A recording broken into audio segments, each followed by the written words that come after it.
ഈ നിപ രോഗത്തിൻ്റെ ഉണ്ടാക്കുന്ന വൈറസ് പല സ്ഥലത്ത് പല സ്ട്രെയിനുകളുണ്ട്. ഇപ്പോൾ മലേഷ്യയിലുള്ള ഒരു വൈറസ് ഒരു ഗ്രൂപ്പുണ്ട്, ബംഗ്ലാദേശിലുള്ളതുണ്ട്. അതിൽ പൊതുവെ മലേഷ്യൻ സ്ട്രെയിൻ എന്ന് പറയുന്ന വൈറസിനേക്കാൾ കൂടുതൽ മരണമൊക്കെ ഉണ്ടാക്കിയിട്ടുള്ളതാണ് ബംഗ്ലാദേശ് സ്ട്രെയിൻ. കേരളത്തിലിപ്പോൾ ബാധിച്ചിരിക്കുന്നത് ബംഗ്ലാദേശ് സ്ട്രെയിനുമായി ബന്ധമുള്ള വൈറസ് ആണെന്നാണ് ഞാനത് വായിച്ച് മനസ്സിലാക്കിയിട്ടുള്ളത്. ടെസ്റ്റ് റിസൾട്ട് അതിൻ്റെ ജിനോം മുഴുവൻ പഠിച്ചത് ഭാഗമായിട്ട്. എന്ന് മാത്രമല്ല അതിൽ തന്നെ കൂടുതൽ മാറ്റങ്ങൾ വന്നിട്ടുണ്ടെങ്കിൽ അത് കൂടുതൽ ഗുരുതരമാവാനുള്ള സാധ്യതയുണ്ട്. അപ്പോൾ ഏതായാലും ഇവിടെ മരണനിരക്ക് താരതമ്യേന കൂടുതലായിരുന്നു. പക്ഷേ അതേസമയം ഈ 2 രോഗികൾ അവരുടെ രോഗം ഏതാണ്ട് മാറി എന്നുള്ളത് വളരെ ആശ്വാസകരമായിട്ടുള്ള കാര്യമാണ്. കൂടുതൽ പേര് ഇങ്ങനെ ആവട്ടെ എന്ന് നമുക്ക് വിശ്വസിക്കാം ഇനി വരുന്ന. കാരണം ഇത് ഓരോ രോഗിയിലും വരുമ്പോൾ അവരുടെ പ്രതിരോധ ശക്തിയുടെ ഫലമായിട്ട് വ്യത്യസ്തതകളുണ്ടാവാം. അപ്പോൾ ചില രോഗികളിൽ അത് കൂടുതൽ രൂക്ഷമായിട്ടും ചിലരിൽ കുറവായിട്ടും ഒക്കെ ഇത് വരാനുള്ള സാധ്യതയുണ്ട്. ഇതൊക്കെ കൂടുതൽ പഠന വിധേയമാക്കേണ്ട കാര്യങ്ങളാണ്.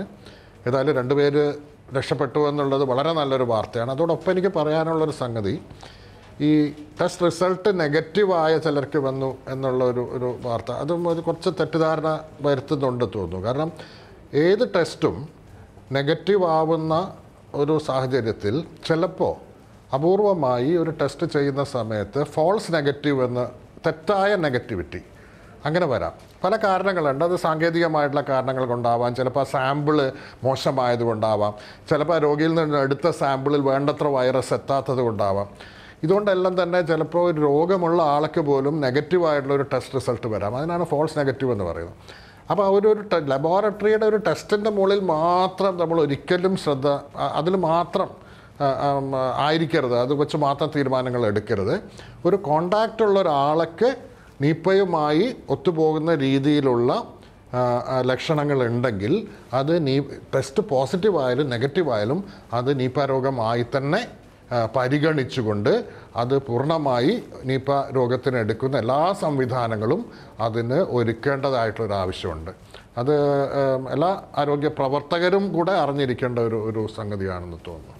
അപ്പോൾ ഈ നിപയാണോ എന്ന പരിശോധന എത്ര തവണ നടത്തേണ്ടി വരും? താങ്കൾ ഈ പറഞ്ഞതുപോലെ വീണ്ടും തെറ്റായ രീതിയിലാണ് അതിന്റെ ഫലം വരുന്നതെങ്കിൽ എങ്ങനെ തിരിച്ചറിയാനാകും? എത്ര തവണത്തെ പരീക്ഷണം വേണ്ടി വരും? ടെസ്റ്റുകളെ മാത്രമല്ല ആശ്രയിക്കുന്ന ഒരിക്കലും. എപ്പോഴും നമ്മൾ ടെസ്റ്റുകളെ മാത്രമല്ല ആശ്രയിക്കുന്നത്. ടെസ്റ്റുകൾ 1, 2, 3 തവണ നടത്താം ഒരു നെഗറ്റീവായിട്ടുള്ള സംശയം ഉണ്ടെങ്കിൽ. പക്ഷേ എങ്കിൽ പോലും ഒരു ടെസ്റ്റ് നെഗറ്റീവ് ആയാൽ പോലും ക്ലിനിക്കലായിട്ട് ശക്തമായിട്ട് നമ്മൾ ഈ രോഗമാണെന്നുള്ളതിൻ്റെ എല്ലാ തെളിവുകളുമുണ്ട്. അതോടൊപ്പം തന്നെ കോൺടാക്റ്റ് ഹിസ്റ്ററി, ഇതിൽ വളരെ പ്രധാനം ആ കോൺടാക്റ്റ് ഹിസ്റ്ററിയാണ്. ആ കോൺടാക്റ്റ് ഹിസ്റ്ററിയും ഇതും കൂടെ ഉണ്ടെങ്കിൽ ടെസ്റ്റിനേക്കാൾ കൂടുതൽ അതിനെ വേണം നമ്മൾ മാനിക്കാൻ എന്നുള്ളതാണ് എനിക്ക് തോന്നുന്നത്. ഡോക്ടർ സുൽഫി, ഇതിപ്പോൾ 2000-ത്തിലധികം പേരാണ് ഇപ്പോൾ നിരീക്ഷണത്തിലുള്ളത്. രോഗം വന്നവരുടെ ബന്ധുക്കൾ, അവരുമായി അടുത്ത് പെരുമാറിയവർ എന്ന നിലയ്ക്ക് ഈ 2000 പേർ എത്ര ദിവസത്തേക്ക്, ഇതിലൊരു സമയപരിധി കാണുമല്ലോ, എത്ര കാലത്തേക്കാണ് ഈ നിരീക്ഷണം തുടരുക? അവരിപ്പോൾ അവരുടെ വീടുകളിൽ തന്നെ പുറത്തു പോകാതെ രോഗം പടരുന്ന ഒരു സാഹചര്യം ഒഴിവാക്കുക എന്ന ലക്ഷ്യത്തോടു കൂടി അവരെ ആ നിലയ്ക്കാണ് ഇപ്പോൾ പാർപ്പിച്ചിരിക്കുന്നത്. ആശുപത്രികളല്ല, അവരവരുടെ വീടുകളിൽ തന്നെയാണ് എന്ന് ഇന്ന് ആരോഗ്യമന്ത്രി കൃത്യമായി പറയുകയും ചെയ്തു. ഇതിനൊരു സമയപരിധി കാണുമല്ലോ, എത്ര കാലം? തീർച്ചയായിട്ടും ഇത് വളരെയധികം സിഗ്നിഫിക്കൻ്റ് ആയിട്ടുള്ള ഒരു ക്വസ്റ്റ്യനാണ്. നിപ വൈറസിനെ സംബന്ധിച്ചോളം നിപ വൈറസിൻ്റെ ഇൻക്യുബേഷൻ പീരീഡ്, അതായത് ഒരു രോഗിയിൽ നിന്നും മറ്റൊരാളിലേക്ക് രോഗാണു പകർന്നു കഴിഞ്ഞാൽ അദ്ദേഹത്തിൻ്റെ രോഗലക്ഷണങ്ങളുമായിട്ട് രോഗം പ്രത്യക്ഷപ്പെടാനുള്ള സമയത്തെയാണ് സാധാരണ വളരെ സിമ്പിളായിട്ട് ഇൻക്യുബേഷൻ പീരീഡ് എന്ന് പറയുക. ഇൻക്യുബേഷൻ പീരീഡ് ഏതാണ്ട് 21 ദിവസം വരെ, ഏതാണ്ട് 14 മുതൽ 21 ദിവസം വരെയാണ് ഇൻക്യുബേഷൻ പീരീഡ് എന്ന് പറയുക. അപ്പോൾ അതുമായി ബന്ധപ്പെട്ട് തന്നെ ആദ്യം തന്നെ ഞാനൊരു കാര്യം പറഞ്ഞോട്ടെ. ഇതിനത് 2ാം വരവ് എന്ന് പറയുന്നത് അടിസ്ഥാനപരമായി ശാസ്ത്രീയപരമായിട്ട് തെറ്റാണ്. കാരണം 2ാം വരവ് എന്ന് പറഞ്ഞാൽ ഒരു എപ്പിഡമിക് കഴിഞ്ഞതിന് ശേഷം അത് പരിപൂർണമായും തീർന്നതിന് ശേഷം 2ാമത് വരുന്നതിനെയാണ് എപ്പിഡമിക് എന്ന് പറഞ്ഞത്. ഞാൻ ഇടയ്ക്കൊന്ന് സൂചിപ്പിച്ചതേ ഉള്ളൂ. പക്ഷേ നമ്മൾ എത്ര കാലഘട്ടം എന്നുള്ളത് വളരെ സിഗ്നിഫിക്കൻ്റ് ആണ്. 21 ഡേയ്സ് ആണ് ഇതിൻ്റെ ഇൻക്യുബേഷൻ പീരീഡ്.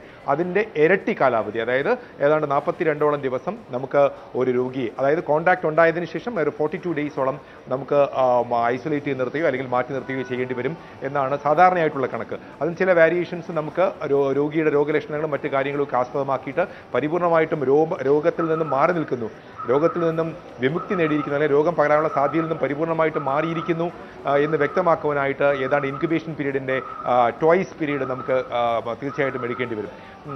അതോടൊപ്പം തന്നെ ഇത്തരം കാര്യങ്ങളിൽ നമുക്ക് ഈ പറഞ്ഞമാതിരി കോണ്ടാക്ട്സിൻ്റെ എണ്ണത്തിൽ 2000-ഓളം പേര് നിരീക്ഷണത്തിലാണെന്ന് പറയുന്നു. ഒരുപക്ഷെ നമ്മൾ ആദ്യമായിട്ടാണ്, കേരളത്തിൻ്റെ ചരിത്രത്തിൽ ആദ്യമായിട്ടാണ് ഇങ്ങനെ ഒരു കോണ്ടാക്ട് ട്രേസിംഗ് നടത്തുകയും നമ്മൾ അവരെ ഐസൊലേറ്റ് നിർത്തുകയും ചെയ്തിരിക്കുന്ന ഒരു പ്രക്രിയ വന്നിരിക്കുന്നത്. അപ്പോൾ ആ പ്രക്രിയയിൽ ഒരുപക്ഷെ തീർച്ചയായിട്ടും നമുക്ക് എവിഡൻസ് വേണം. അതുകൊണ്ട് തന്നെ അത്തരം കോണ്ടാക്റ്റുകളുടെ എണ്ണം ചിലപ്പോൾ ഒരുപക്ഷെ കൂടിയിരിക്കാം. അതുകൊണ്ടാണ് ആരോഗ്യവകുപ്പ് നിർദ്ദേശം നൽകിയിരിക്കുന്നത് കൂട്ടം കൂടാതിരിക്കുക, അല്ലെങ്കിൽ സ്കൂൾ തുറക്കുന്നതിന് ഡിലേ വരുത്തുക, കോടതികൾക്ക് അവധി കൊടുക്കുക, അങ്ങനെ ഒരു നിലപാട് സ്വീകരിച്ചിട്ടുള്ളത്. അതിനൊരു പോസിറ്റീവായിട്ട് തന്നെ കാണണം. കോണ്ടാക്റ്റുകളിൽ ഏതെങ്കിലും മിസ് ചെയ്ത് പോയിട്ടുണ്ടെങ്കിൽ അവർ മൂലം ഈ രോഗം മറ്റുള്ളവരിലേക്ക് പകരാൻ പാടില്ല എന്നൊരു നിലപാടാണ് സ്വീകരിച്ചിട്ടുള്ളത്. ഇതുമായി ബന്ധപ്പെട്ട് തന്നെ ഒരു കാര്യം കൂടെ സൂചിപ്പിക്കാൻ ആഗ്രഹിക്കുന്നു. നമുക്ക് ഞാൻ പറഞ്ഞു, ഈ മഴക്കാലം വരുമ്പോൾ നമുക്ക് മറ്റനവധി രോഗങ്ങളും കൂടെ കടന്നു വരാനുള്ള സാധ്യതയുണ്ട്. അതുകൊണ്ട് തന്നെ പ്രൊഫഷണൽ സംഘടനകളെ എല്ലാം ഉൾപ്പെടുത്തിക്കൊണ്ട്, ഈ ഐമെ പോലെയുള്ള എല്ലാ സംഘടനയും ഉൾപ്പെടുത്തിക്കൊണ്ട് നമുക്ക് സംസ്ഥാന വ്യാപകമായിട്ട് ഐമയുടെ എക്സ്പെർട്ട് കമ്മിറ്റി ഇതിനെ നിരീക്ഷണം നടത്തിക്കൊണ്ടിരിക്കുകയാണ്, പഠനങ്ങൾ നടത്തിക്കൊണ്ടിരിക്കുകയാണ്. അപ്പോൾ കേരളത്തിൽ ആകമാനം നിലനിൽക്കുന്ന ഒരു എക്സ്പെർട്ട് കമ്മിറ്റി എല്ലാ വിഭാഗങ്ങളിലുള്ള എക്സ്പേർട്സിനെ ഉൾപ്പെടുത്തിക്കൊണ്ട്, പ്രൊഫഷണൽ സംഘടനകളെ ഉൾപ്പെടുത്തിക്കൊണ്ട് സ്ഥായിയായ ഒരു സംവിധാനം നമുക്ക് ഉണ്ടാകേണ്ടിയിരിക്കുന്നു. അല്ലെങ്കിൽ ഞാൻ ഈ പറഞ്ഞ മാതിരി വൈറൽ ഫീവറും ഡെങ്കിപ്പനിയൊക്കെ കടന്നു വരുന്ന കാലഘട്ടത്തിലേക്ക് അതിനെയും നിയന്ത്രണ വിധേയമാക്കേണ്ട പ്രക്രിയയിലേക്ക് നമുക്ക് കടക്കേണ്ടതായിട്ടുണ്ട്. ആ ഒരു മുൻകരുതലും കൂടെ നമുക്ക് സ്വീകരിക്കേണ്ടതായിട്ടുണ്ട്. ഡോക്ടർ അബ്ദുൽ ഗഫൂർ, ICMR-ന്റെ മേൽനോട്ടത്തിലാണ് ഈ തിങ്കളാഴ്ച ഈ മരുന്നിൻ്റെ കാര്യത്തിൽ ഓസ്ട്രേലിയയിൽ നിന്ന് വരുന്ന മരുന്ന് അതിന് പെട്ടി പോലും പൊട്ടിച്ചിട്ടില്ല, അത് തിങ്കളാഴ്ച മാത്രമേ ചെയ്യുള്ളൂ, ICMR-ന്റെ മേൽനോട്ടത്തിൽ ചെയ്യുകയുള്ളൂ എന്നാണ് ആരോഗ്യമന്ത്രി വ്യക്തമാക്കിയിരിക്കുന്നത്. ഈ മരുന്ന് സംബന്ധിച്ച് മറ്റൊരു കാര്യം കൂടി മന്ത്രി പറയുകയുണ്ടായി. മലേഷ്യയിൽ 30% പേർക്ക് ഈ മരുന്ന് കഴിച്ച ശേഷം അസുഖം ഭേദമായി എന്ന് കേൾക്കുന്നുണ്ട്. പക്ഷേ അത് ശാസ്ത്രീയമായി തെളിയിച്ചിട്ടില്ല എന്ന കാര്യം കൂടി മന്ത്രി കൂട്ടിച്ചേർക്കുന്നുണ്ട്. അപ്പോൾ എത്രത്തോളം വിശ്വാസയോഗ്യമാണ് ഈ കാര്യം? ഓസ്ട്രേലിയയിൽ നിന്ന് കൊണ്ടുവന്ന മോണോക്ലോണൽ ആന്റിബോഡി അത് നിപ്പ വൈറസിനെതിരെ മനുഷ്യരിൽ യൂസ് ചെയ്തിട്ടില്ല. ഓസ്ട്രേലിയയിൽ ഹെൻഡ്ര വൈറസ് എന്നൊരു വൈറസ് ഉണ്ട്, നിപ്പയുടെ ഒരു ബ്രദർ ആയിട്ടുള്ള വേറൊരു വൈറസ് ഉണ്ട്. ആ വൈറസിനെതിരെ കമ്പാഷനേറ്റ് യൂസ് ചെയ്തപ്പോൾ ഒരു നല്ല ഔട്ട്കമാണ് ഈ ഹെൻഡ്ര വൈറസ് പേഷ്യൻസിൽ ഉണ്ടായിരിക്കുന്നത്. നിപ്പയിൽ ആദ്യമായിട്ടാണ് ഹ്യൂമനിൽ ഈ മോണോക്ലോണൽ ആന്റിബോഡി ഉപയോഗിക്കാൻ പോകുന്നത്. അത് ICMR-ന്റെ coordination with help of WHO. നമ്മൾ medicine we have got it in Kerala. But ഇന്ത്യയിൽ ഒരു ഡ്രഗ് ഉപയോഗിക്കണ്ടോ എന്ന് തീരുമാനിക്കുന്നത് ഡ്രഗ് കൺട്രോളർ ജനറൽ ഓഫ് ഇന്ത്യയുടെ പെർമിഷനോട് കൂടിയാണ്. ആ പെർമിഷൻ കിട്ടിയിട്ടുണ്ടെന്നാണ് എനിക്ക് കിട്ടിയ വിവരം. Because we cannot use A drug in India without drug controller general of India's permission. അതാണ് ഏറ്റവും important. ICMR is a research organization, but the permission to use a drug in India is with the permission of Drug Control General of India. We are the first people going to use monoclonal antibody. മനുഷ്യരിൽ ആദ്യമായിട്ട് ഉപയോഗിക്കുന്നത് കേരളത്തിലായിരിക്കണം. അത് അത്ര ഒരു side effect ഇല്ലാത്തൊരു മരുന്നാണെന്നാണ് നമുക്ക് അറിയാൻ കഴിഞ്ഞിരിക്കുന്നത്. അത് നിപ്പയിൽ ഉപയോഗിച്ച് കഴിഞ്ഞാൽ അറിയാം നമുക്കത് എത്രമാത്രം ഇഫക്റ്റീവാണ്, സൈഡ് എഫക്റ്റ് ഉണ്ടോ. പക്ഷെ വേറെ എഫക്റ്റീവ് ആയിട്ടുള്ള മരുന്നൊന്നുമില്ല. റിബാവറിൻ എത്രമാത്രം എഫക്റ്റീവാണ് നമുക്കറിയില്ല. മലേഷ്യയിൽ നിന്ന് കൊണ്ടുവന്നത് റിബാവറിൻ ആണ്. അത് മലേഷ്യയിൽ ഉപയോഗിച്ചിട്ടുണ്ട്, ഒരു സ്റ്റഡിയും പബ്ലിഷ് ചെയ്തിട്ടുണ്ട്. അത് നമ്മൾ 2-3 പേഷ്യൻസിലും ആൾറെഡി ഉപയോഗിച്ച് കഴിഞ്ഞു കേരളത്തിൽ. അത് എത്രമാത്രം ഇഫക്റ്റീവ് ആണെന്ന് നമുക്ക് ആ പേഷ്യൻസിന്റെ ഔട്ട്കം അസസ് ചെയ്താൽ മാത്രമേ അറിയാൻ പറ്റൂ. ഇപ്പൊ നമുക്ക് റിബാവറിൻ ഉണ്ട്, ഓസ്ട്രേലിയയിൽ നിന്ന് കൊണ്ടുവന്ന മോണോക്ലോണൽ ആന്റിബോഡി ഉണ്ട്, പിന്നെ ജപ്പാനിൽ നിന്ന് ഫാവിപ്രാവിൽ വരുന്ന മരുന്നുണ്ട്. ആ മരുന്ന് കൊണ്ടുവരാനുള്ള ശ്രമങ്ങൾ ഉണ്ടാവുന്നതാണെന്ന് എന്നാണ് എനിക്ക് അറിയാൻ കഴിഞ്ഞിരിക്കുന്നത്. ഈ 3 മരുന്നും നമുക്ക് ഏത് പേഷ്യൻസ് ഉപയോഗിക്കാൻ പറ്റും, ഏത് പേഷ്യൻസ് ഉപയോഗിക്കാൻ പറ്റില്ല എന്നുള്ളത് ഒരു ഡോക്ടേഴ്സിന്റെ ഒരു എക്സ്പെർട്ട് കമ്മിറ്റി ഡിസൈഡ് ചെയ്യുന്നതാണ്. ഡോക്ടർ അരവിന്ദൻ, ഇതിപ്പോൾ ഡോക്ടർ അരവിന്ദൻ കേൾക്കാമോ?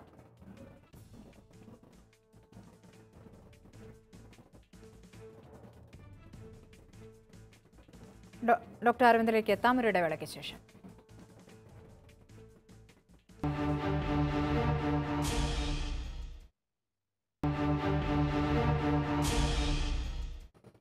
തിരിച്ചെത്താം ചർച്ചയിലേക്ക്. ഡോക്ടർ KP അരവിന്ദൻ, ഇതിപ്പോൾ എബോളയെ ഹാൻഡിൽ ചെയ്ത അതേ രീതിയാണ് നിപയ്ക്കെതിരെയും സ്വീകരിച്ചിരിക്കുന്നത്. കോഴിക്കോട് മെഡിക്കൽ കോളേജിലെ എല്ലാ സംവിധാനങ്ങളും 4 സോണുകളായി തിരിച്ചു തന്നെയാണ് ഈ രോഗികളെ ചികിത്സിക്കുന്നത്, അതിൻ്റെ പ്രത്യേക മാർഗങ്ങൾ കണ്ടെത്തിയിരിക്കുന്നത്.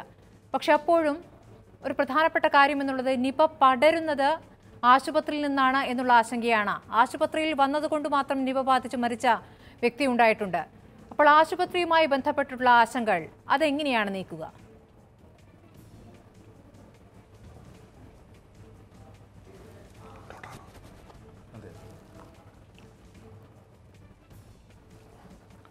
ഇതിൽ പറഞ്ഞോളൂ ഡോക്ടർ അരവിന്ദൻ. ആദ്യ ഘട്ടത്തിൽ രോഗം സ്ഥിരീകരിക്കുന്ന ഈ നിപ ആണെന്ന് സ്ഥിരീകരിക്കുന്നതിന് മുമ്പുള്ള ഒരു ഘട്ടത്തിൽ ആദ്യമായി രോഗം ബാധിച്ച രോഗികൾ പോയിരുന്ന ആശുപത്രികളിൽ വേണ്ടത്ര എല്ലാ സംവിധാനങ്ങളും ഉണ്ടാക്കിയെടുത്തിരുന്നില്ല സ്വാഭാവികമായിട്ടും. അപ്പോൾ അങ്ങനെയുള്ളൊരു ഘട്ടത്തിൽ കേരളത്തിലെ ആശുപത്രികളിൽ പ്രത്യേകിച്ചുമുള്ള തിരക്കും എല്ലാതരം രോഗികളും വന്ന് ഇരിക്കുന്ന ഒരു ആശുപത്രികളെ പറ്റി നമ്മൾ അതിൻ്റെ പ്രവർത്തനത്തെ പറ്റി ഒരുപാട് കാര്യങ്ങൾ ഈ തവണത്തെ ഈ രോഗം തീർന്നു കഴിഞ്ഞാൽ അതിനെപ്പറ്റി നമ്മൾ ചർച്ച ചെയ്യേണ്ടതായിട്ടുണ്ട്. സന്ദർശകരുടെ ഒരുപാട് ബാഹുല്യം. ഇപ്പോൾ മെഡിക്കൽ കോളേജിലൊക്കെ ഉള്ള ഒരു സ്ഥിതി എന്ന് പറഞ്ഞാൽ അവിടെ ഇത്രയധികം സന്ദർശകർ വന്നുകൊണ്ട് അവർക്കെല്ലാം രോഗം കിട്ടാനുള്ള സാധ്യത വർദ്ധിപ്പിക്കുകയാണ് നമ്മൾ ചെയ്യുന്നത്. ഇങ്ങനെയൊക്കെയുള്ള സാഹചര്യങ്ങൾ നിലവിലുണ്ടായിരുന്ന ഒരു സമയത്ത് ആണ് ആശുപത്രികളിൽ നിന്നുള്ള രോഗം പരന്നത്, പ്രത്യേകിച്ച് മൂന്ന് ആശുപത്രികളിൽ നിന്ന്. അത് പക്ഷേ പിന്നീട് ഉള്ള സംവിധാനങ്ങൾ ഏർപ്പെടുത്തിയതിന് ശേഷം അത് ഇല്ലാതായിട്ടുണ്ട്. ഇനിയെങ്കിലും ഈ നിപ രോഗബാധ കൊണ്ട് നമ്മൾ പഠിക്കേണ്ടതായിട്ടുള്ള ഏറ്റവും പ്രധാനപ്പെട്ട ഒരു പാഠം എങ്ങനെ നമ്മുടെ ആശുപത്രികൾക്ക് പൂർണ്ണമായി സുരക്ഷയുള്ള സ്ഥാപനങ്ങളാക്കി മാറ്റാമെന്നുള്ളതാണ്. പ്രത്യേകിച്ച് സർക്കാർ ആശുപത്രികളിൽ ഒരുപാട് രോഗികളുടെ ബാഹുല്യമുണ്ട്. അതിന് പുറമെ പലപ്പോഴും ഈ പകരുന്ന രോഗമുള്ളവരെ പൂർണ്ണമായിട്ടും മാറ്റി നിർത്താനുള്ള സംവിധാനങ്ങൾ പലയിടത്തുമില്ല. വേണ്ടത്ര ഈ സന്ദർശകർ വരുന്ന സന്ദർശക ബാഹുല്യം നിയന്ത്രിക്കാൻ വേണ്ടിയുള്ള ഒരു സംവിധാനങ്ങളുമില്ല. ഇങ്ങനെയുള്ള കാര്യങ്ങളിലെല്ലാം ഇനി മാറ്റങ്ങൾ വരുത്തേണ്ടതായിട്ടുള്ള ആവശ്യമുണ്ട്. എനിക്ക് തോന്നുന്ന ഇത് വലിയൊരു പാഠമായിരിക്കണം നമ്മളെ സംബന്ധിച്ചിടത്തോളം. ഇനി അങ്ങോട്ട് ആശുപത്രികളെ കൂടുതൽ സുരക്ഷിതമാക്കാൻ വേണ്ടി എന്തെല്ലാം ചെയ്യാൻ പറ്റുമെന്നുള്ളത് ആരോഗ്യ വകുപ്പ് മുൻകൈ എടുത്തുകൊണ്ട് തന്നെ ചില തീരുമാനങ്ങൾ എടുക്കേണ്ടതായിട്ടുണ്ട്, അത് നടപ്പാക്കേണ്ടതായിട്ടുണ്ട്. ഡോക്ടർ സുൽഫി, ഇതിപ്പോൾ നിപ വന്ന ശേഷം, നിപയുമായി ബന്ധപ്പെട്ട പ്രതിരോധ പ്രവർത്തനങ്ങൾ തുടങ്ങിയ ശേഷം ഇക്കാര്യത്തിൽ കുറച്ചുകൂടി ജാഗ്രതയുണ്ട് എന്ന് ഡോക്ടർ അരവിന്ദൻ ചൂണ്ടിക്കാണിക്കുമ്പോഴും ആരോഗ്യമന്ത്രി ഇപ്പോഴും പറയുന്നത് ആശുപത്രികളാണ് രോഗം പടരാനുള്ള പ്രധാന കേന്ദ്രം, അവിടെ നിന്നാണ് രോഗം പലർക്കും വന്നിട്ടുള്ളത് എന്നുള്ള സാഹചര്യം ഇപ്പോഴും നിലനിൽക്കുന്നു എന്നുള്ളത് തന്നെയാണ്. ഇപ്പോൾ ഒരു സാധാരണ പനി വന്നാൽ, സാധാരണയിൽ കവിഞ്ഞ ഒരു ശക്തമായ പനി വന്നു കഴിഞ്ഞാൽ ആശുപത്രിയിൽ പോകാൻ ഭയക്കേണ്ട സാഹചര്യമല്ലേ നിലവിലുള്ളത്? തീർച്ചയായിട്ടും ഈ പനി വന്നു കഴിഞ്ഞാൽ ഞാൻ പറഞ്ഞു, നേരത്തെ തന്നെ സൂചിപ്പിച്ച്, ഈ പനി വരുന്ന ഈ ഒരു കാലഘട്ടമാണ്, ഈ ഒരു സമയമാണ്, മഴക്കാലം ആരംഭിച്ചിരിക്കുകയാണ്. അപ്പോൾ നിപ്പ അല്ലാതെയുള്ള പനിയും തീർച്ചയായിട്ടും പ്രത്യക്ഷപ്പെട്ട് തുടങ്ങിയിട്ടുണ്ടാവണം. പല സ്ഥലങ്ങളിലും പനിയുടെ ചെറിയ തോതിലുള്ള ആരംഭം ഇപ്പോൾ തന്നെ പല സ്ഥലങ്ങളിലും ഒ പികളിലൊക്കെ തന്നെ പേഷ്യൻസിന്റെ എണ്ണം കൂടിയിട്ടുണ്ട്. മലപ്പുറത്ത് മറ്റു പകർച്ചവ്യാധികളും പടർന്നു പിടിച്ചു തുടങ്ങിക്കഴിഞ്ഞിരിക്കുന്നു ഡോക്ടർ സുൽഫി.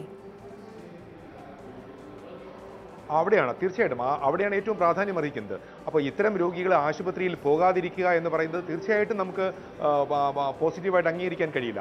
ആശുപത്രിയിൽ പോവുക തന്നെ വേണം. പക്ഷേ അറ്റ് ദ സെയിം ടൈം ആശുപത്രിയിൽ പോകുമ്പോൾ നിപ്പ കോൺടാക്റ്റുമായി, അതായത് ഇത് നോസോകോമിയൽ ഇൻഫെക്ഷൻ അല്ലെങ്കിൽ ഒരു മാൻ ടു മാൻ സ്പ്രെഡാണ് ഇപ്പോൾ ഏറ്റവും വ്യാപകമായിട്ട് നിപ്പയെ സംബന്ധിച്ചോളം നടന്നുകൊണ്ടിരിക്കുന്നത്. അതുകൊണ്ട് നിപ്പയുമായിട്ടുള്ള കോൺടാക്ട് ഉണ്ടായിരുന്ന രോഗികളിൽ മാത്രമാണ് എത്രയും പെട്ടെന്ന് ശക്തമായ ഐസൊലേഷൻ ആവശ്യമായിട്ടുള്ളത്. അതിൽ കോൺടാക്ട് ഇല്ലാത്ത മറ്റ് രോഗികൾ നിലവിലുണ്ടെന്നുണ്ടെങ്കിൽ, അവർക്ക് പനി ബാധിക്കുകയാണെന്നുണ്ടെങ്കിൽ തീർച്ചയായിട്ടും ആശുപത്രിയിൽ എത്തുകയും അവർക്ക് ആവശ്യമായ മറ്റ് ചികിത്സകൾ, ഒരുപക്ഷെ ഈ ഡെങ്കി പോലെയുള്ള പനികളിലാണെന്നുണ്ടെങ്കിൽ അവർക്ക് ആദ്യത്തെ ഒരു 3 ദിവസം കഴിഞ്ഞിട്ട് വീണ്ടും അടുത്തൊരു എപ്പിസോഡ് ഉണ്ടാവുകയാണെങ്കിൽ അവർക്ക് പനിയുടെ പ്ലേറ്റ്ലെറ്റ് കൗണ്ട് കുറയുകയോ അല്ലെങ്കിൽ മൾട്ടി ഓർഗൻ ഫീവറൊക്കെ വരാനുള്ള ഒരു പോസിബിലിറ്റി മറ്റ് പല ഫീവറുകളിലും നിലവിലുണ്ട്. അപ്പോൾ അതുകൊണ്ട് തന്നെ അവർ ആശുപത്രിയിൽ പോകാതിരിക്കുന്ന ഒരു സിറ്റുവേഷൻ തീർച്ചയായിട്ടും ഉണ്ടാകാൻ പാടില്ല. അതുകൊണ്ട് തന്നെ ആശുപത്രിയിൽ നാം സ്വീകരിക്കേണ്ട പ്രതിരോധ മാർഗ്ഗങ്ങൾ, അതായത് മറ്റുള്ള ആൾക്കാരിലേക്ക് പനി പടരാതിരിക്കാനുള്ള പ്രതിരോധ മാർഗ്ഗങ്ങളിൽ വളരെയധികം ശ്രദ്ധ ചെലുത്തേണ്ടിയിരിക്കുന്നു. അതുകൊണ്ട് തന്നെ ആശുപത്രികൾ വിസിറ്റ് ചെയ്യുമ്പോൾ അത് ആരോഗ്യ പ്രവർത്തകരായിക്കോട്ടെ, ഡോക്ടർമാരായിക്കോട്ടെ, നഴ്സുമാരായിക്കോട്ടെ, മറ്റ് രോഗികളായിക്കോട്ടെ, അവരെല്ലാം സ്വീകരിക്കേണ്ട പൊതുവായ മാനദണ്ഡങ്ങളെല്ലാം തന്നെ കർശനമായി കർശനമായി സൂക്ഷിക്കുകയും അതോടൊപ്പം തന്നെ പനി വരുന്ന ആൾക്കാർ ആശുപത്രിയിൽ പോയി ചികിത്സ എടുക്കുകയും തീർച്ചയായിട്ടും വേണം. അല്ലെങ്കിൽ ആശുപത്രിയിൽ പോകാതിരിക്കുന്ന ഒരു ഘട്ടം കൂടുതൽ അപകടത്തിലേക്ക് പോകാനുള്ള സാധ്യതയുണ്ട്. മറ്റൊരു കാര്യം കൂടി സൂചിപ്പിക്കാൻ ഞാൻ ആഗ്രഹിക്കുന്നു. ഇപ്പോൾ ആലപ്പുഴയിലുള്ള വൈറോളജി ഇൻസ്റ്റിറ്റ്യൂട്ടിൽ നിപ്പ ടെസ്റ്റ് ചെയ്യാനുള്ള സംവിധാനം ഏറ്റവും പുതുതായിട്ട് വന്നിട്ടുണ്ട്. അത് വളരെ പോസിറ്റീവായിട്ടുള്ള കാര്യമാണ്. നമുക്ക് മറ്റ് വൈറോളജി ഇൻസ്റ്റിറ്റ്യൂട്ടുകളിലേക്ക് അയച്ച് ചെയ്യേണ്ട കാര്യമില്ല. ഇപ്പോൾ ഏറ്റവും ലേറ്റസ്റ്റ് ആയിട്ട് ആലപ്പുഴയിൽ നമുക്ക് നിപ്പ വൈറസ് ടെസ്റ്റ് ചെയ്യാനുള്ള സംവിധാനങ്ങൾ വന്നിട്ടുണ്ട്. അപ്പോൾ സാമ്പിൾ അയച്ചു കൊടുത്താൽ നമുക്ക് ആലപ്പുഴയിൽ തന്നെ ടെസ്റ്റ് ചെയ്യാനുള്ള സാഹചര്യം ഉണ്ട് എന്നാണ് ഞാൻ മനസ്സിലാക്കുന്നത്. അപ്പോൾ വളരെ ഇതിനെ പനി പടരാതിരിക്കാനുള്ള മാർഗങ്ങൾ സ്വീകരിക്കുകയും അതോടൊപ്പം തന്നെ പനി സ്വയം ചികിത്സിക്കുകയോ വീട്ടിൽ തന്നെ കഴിഞ്ഞുകൂടുകയോ ചെയ്യുന്ന സാഹചര്യം ഉണ്ടാകാതിരിക്കുകയും തീർച്ചയായിട്ടും ഉണ്ടാകേണ്ടിയിരിക്കുന്നു. ശ്രീ NP സജീഷ്, ഇന്നിപ്പോൾ 4 പേരെ അറസ്റ്റ് ചെയ്തിട്ടുണ്ട്. തെറ്റായ വാർത്ത പ്രചരിപ്പിച്ചു എന്ന കുറ്റത്തിന് നവമാധ്യമങ്ങളിലൂടെ ഈ തരത്തിലുള്ള പ്രചാരണം വളരെ സജീവമായി തന്നെ നടക്കുന്നുണ്ട്. അതുകൂടാതെ ഹോമിയോയിൽ മരുന്നുണ്ട്, രോഗപ്രതിരോധത്തിന് മരുന്നുണ്ട് എന്ന മട്ടിൽ കുറേ പേർക്ക് മരുന്ന് വിതരണം ചെയ്തു. ആ മരുന്ന് കഴിച്ച് അസ്വാസ്ഥ്യം അനുഭവപ്പെട്ട നിരവധി പേർ ആശുപത്രിയിലാവുകയും ചെയ്തിരിക്കുന്നു. ഈ പ്രവർത്തനങ്ങൾക്ക് എങ്ങനെ തടയിടാൻ സാധിക്കും? ഇതിപ്പോൾ സജീവമായി തന്നെ ഇത് രോഗം തുടങ്ങിയ ഘട്ടം മുതൽ ആദ്യം ഒരു മോഹനം വൈദ്യരായിരുന്നെങ്കിൽ ഇപ്പോൾ അതല്ലാത്ത രീതിയിലുള്ള ആളുകൾ പ്രവർത്തിക്കുന്ന ഒരു സാഹചര്യമുണ്ട്. ഇതെങ്ങനെയാണ് കർശനമായി തടയുക? അല്ല, സമൂഹത്തിൽ ഗൗരവത്തോടു കൂടി കാണേണ്ട വിഷയങ്ങളെ ഗൗരവത്തോടു കൂടി സമീപിക്കാത്ത ചിലരുണ്ട്. ചിലർ മറ്റുള്ളവരുടെ ആ ആശങ്കയെ മറ്റു രീതിയിൽ പ്രയോജനപ്പെടുന്ന ആളുകളുമുണ്ട്. അത്തരക്കാർക്കെല്ലാം എതിരായിട്ട് കർശനമായ നിലപാട് സ്വീകരിക്കുന്നുണ്ട്. അതിൻ്റെ ഭാഗമായിട്ടാണ് ഇതുമായി ബന്ധപ്പെട്ട് നിപ്പയുമായി ബന്ധപ്പെട്ടുള്ള അനാവശ്യമായ പ്രചരണം നടത്തിയ ആളുകൾക്കെല്ലാം എതിരായി ഇപ്പോൾ കേസെടുക്കുന്ന നില വന്നിട്ടുണ്ട്. മാത്രവുമല്ല, അതൊരു വശത്ത് നിൽക്കുമ്പോൾ ഇത്തരം കാര്യങ്ങൾ പ്രചരിപ്പിക്കാതിരിക്കാൻ ഇപ്പോൾ ജില്ലാ ഭരണകൂടത്തിന് ഗവൺമെൻറ് നേതൃത്വത്തിൽ ഒരു നിപ്പ ഹെൽപ്പ് ആപ്ലിക്കേഷൻ വന്നിട്ടുണ്ട്. അത് ലളിതമായി തന്നെ കാര്യങ്ങൾ അറിയാൻ വേണ്ടി 75 92 80 81 82 ഈ നമ്പർ മൊബൈലിൽ കോൺടാക്റ്റിൽ സേവ് ചെയ്തുകൊണ്ട് നിപ്പ ഹെൽപ്പ് ആപ്പിലേക്ക് പോവുകയും അങ്ങനെ നിപ്പ ഹെൽപ്പ് ആപ്പ് ക്യൂപൈ എന്ന് പറയുന്ന രീതിയിലേക്ക് അത് ഡൗൺലോഡ് ചെയ്തെടുക്കാൻ വേണ്ടി പറ്റും. ഇതുമായി ബന്ധപ്പെട്ട എല്ലാ വിവരങ്ങൾക്കും ഇപ്പോൾ നവമാധ്യമത്തിലാണല്ലോ ഈ പ്രചരണങ്ങളൊക്കെ നടക്കുന്നത്. എല്ലാ വിവരങ്ങളും ഈ ആപ്ലിക്കേഷനിലൂടെ ആളുകൾക്ക് മനസ്സിലാക്കാൻ വേണ്ടി കഴിയും. അപ്പോൾ വിദഗ്ധരല്ലാത്ത മറ്റൊരാളുടെ ഉപദേശം തേടുകയോ അത് സ്വീകരിക്കുകയോ ചെയ്യേണ്ട ആവശ്യമില്ല. പിന്നെ 24 മണിക്കൂറും ഇപ്പോൾ ഹെൽപ്പ് ലൈൻ പ്രവർത്തിക്കുന്ന എന്തെങ്കിലും സംശയമുണ്ടെങ്കിൽ ആ സംശയം ഹെൽപ്പ് ലൈനുമായി ബന്ധപ്പെട്ട് അത് ഉപയോഗപ്പെടുത്താൻ വേണ്ടി ശ്രമിക്കുക. മാത്രവുമല്ല, ചിലപ്പോൾ ഇതിൽ ഒരു പങ്കുവെക്കേണ്ട ഒരു ആശങ്ക കൂടി ഞാനിപ്പോൾ പറയുകയാണ്. കാരണം ചിലപ്പോൾ ആർക്കെങ്കിലുമൊക്കെ കോൾ സെൻറ്ററിൽ നിന്ന് ചിലപ്പോൾ ഫോൺ വന്നു എന്ന് വരാം, ചില കോൺടാക്ട് ട്രേസിങ്ങിൻ്റെ ഭാഗമായി വന്നു എന്ന് വരാം. അപ്പോൾ ആരും ആശങ്കപ്പെടുകയോ പേടിക്കേണ്ടയോ കാര്യമില്ല. അത് നിർദ്ദേശങ്ങൾ അനുസരിക്കുകയും അതിനനുസരിച്ച് ഉത്തരവാദിത്വത്തോടു കൂടി പെരുമാറുകയും ചെയ്യണം. അത്തരത്തിൽ നമ്മൾ പുലർത്തേണ്ട ഒരു ജാഗ്രത പുലർത്തുക എന്നുള്ളത് ഇതൊരു സാമൂഹ്യ പ്രശ്നമാണ്. നമ്മുടെ സമൂഹത്തിൽ ഉയർന്നു വന്ന ഒരു ആരോഗ്യ പ്രശ്നം, സമൂഹത്തിലാകെ നമ്മളെല്ലാവരും ജാഗ്രതയോടുകൂടി ഇതിനെ എത്രയും പെട്ടെന്ന് നമ്മളെ കീഴടക്കാൻ വേണ്ടി വന്ന ഒരു അസുഖത്തെ നമ്മളെല്ലാവരും ഒരുമിച്ച് നിന്നുകൊണ്ട് അതിനെ കീഴ്പ്പെടുത്തുകയാണ് വേണ്ടത്.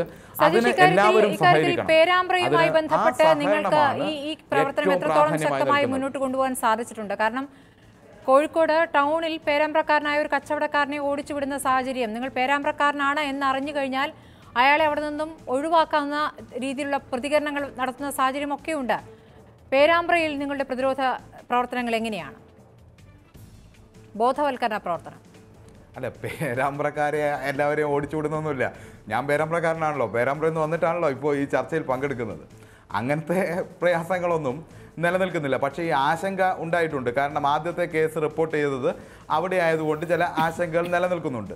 ആ ആശങ്കകൾ പരിഹരിക്കാൻ ഞങ്ങൾ ശക്തമായ നിലപാട് സ്വീകരിച്ചിട്ടുണ്ട്. കാരണം ആളുകൾ പുറത്തേക്ക് ഇറങ്ങാൻ ഒരു ഘട്ടത്തിൽ മടി കാണിച്ച സമയത്താണ് CPIMൻ്റെ നേതൃത്വത്തിൽ ബഹുമാനപ്പെട്ട കേരളത്തിലെ തൊഴിൽ എക്സൈസ് വകുപ്പ് മന്ത്രി ഉൾപ്പെടെ നേതൃത്വം കൊടുത്തുകൊണ്ട് പേരാമ്പ്ര ടൗണിൽ വളണ്ടിയർമാർ ക്ലീനിങ് നടത്തി. അതുപോലെ തന്നെ പേരാമ്പ്ര ടൗണിൽ മാത്രമല്ല എല്ലാ പ്രദേശങ്ങളിലും മാലിന്യനിർമ്മാർജ്ജന പ്രവർത്തനങ്ങൾ നടത്തി. എല്ലാ വീടുകളും കയറി ജാഗ്രതാ നിർദ്ദേശങ്ങളും ആശങ്കയകറ്റാനുള്ള മാർഗങ്ങളുമെല്ലാം ഇതുമായി ബന്ധപ്പെട്ട് നമുക്കറിയാവുന്ന വിദഗ്ധരിൽ നിന്ന് ശേഖരിച്ച് ലഭിച്ച എല്ലാ അറിവുകളും പരസ്പരം പങ്കുവച്ചു. ഒരു കാര്യം കൂടി നമുക്ക് മനസ്സിലാക്കാം. ഈ മരണത്തിന് ശേഷം, നേരത്തെ റിപ്പോർട്ട് ചെയ്ത മരണത്തിന് ശേഷം ഈ പേരാമ്പ്രയിൽ പിന്നീട് കേസുകളൊന്നും തന്നെ റിപ്പോർട്ട് ചെയ്യുന്ന സാഹചര്യം ഉണ്ടായിട്ടില്ല എന്നതുകൂടി നിലനിൽക്കുന്നുണ്ട്. അപ്പോൾ കൃത്യമായി നമ്മൾ പ്രവർത്തിച്ചാൽ ഇതിനെ ഒന്ന് നിയന്ത്രിക്കാൻ കഴിയും. ജനങ്ങളാകെ ഒരുമിച്ച് നിന്ന് ആശങ്കപ്പെടാതെ പ്രവർത്തിച്ചു കഴിഞ്ഞാൽ, ജാഗ്രതയോടെ പ്രവർത്തിച്ചു കഴിഞ്ഞാൽ പിന്നീട് കേസുകൾ റിപ്പോർട്ട് ചെയ്യപ്പെടില്ല എന്നതിൻ്റെ ഒരു ഉദാഹരണമായി വേണമെങ്കിൽ നമുക്ക് കാണാം. ഡോക്ടർമാരോട് ഇരിക്കുന്നുണ്ടല്ലോ, പിന്നെ അവർക്കറിയാം ചിലപ്പോൾ പേരാമ്പ്രയിൽ നിന്ന് പുതിയ കേസുകൾ റിപ്പോർട്ട് ചെയ്യുന്ന സാഹചര്യം ഉണ്ടായിട്ടില്ല. അപ്പോൾ ആ ഒരു ജാഗ്രതാപൂർണമായ സമീപനം അവിടെ സ്വീകരിക്കാൻ വേണ്ടി കഴിഞ്ഞിട്ടുണ്ട്. നമുക്ക് കോഴിക്കോട് ജില്ലയിൽ ഈ സമീപനം കോഴിക്കോട് ജില്ലയിലും സ്വീകരിച്ചിട്ടുണ്ട്. ജാഗ്രതാ പ്രവർത്തനങ്ങൾ അത് കൂടുതൽ ശക്തിപ്പെടുത്തി നമുക്ക് മുന്നോട്ട് പോകാനും കഴിയണം. ഇതിനെല്ലാവരുടെയും സഹകരണം ഉണ്ടാകേണ്ടതുണ്ട്. ആദ്യഘട്ടത്തിൽ ചിലർക്കെല്ലാം പാളിപ്പോയിട്ടുണ്ട്.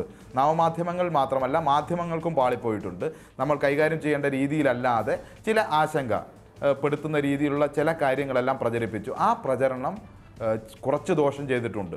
അത് ജനങ്ങളുടെ മനസ്സിൽ നിൽക്കുന്നുണ്ട്. അതിനെ നമ്മൾ ക്രമേണ മാറ്റിയെടുക്കുകയും ജനങ്ങളെ ഇതിൻ്റെ ഭാഗമായി എല്ലാ നിലയിലും സജ്ജമാണ് എന്ന ബോധ്യം ജനങ്ങൾക്കുണ്ടായി കൊടുക്കണം. ആ സജ്ജമായ സംവിധാനങ്ങളോട് പൊരുത്തപ്പെട്ട് പ്രവർത്തിക്കാനാണ് ജനങ്ങളെ സജ്ജരാക്കേണ്ടത്.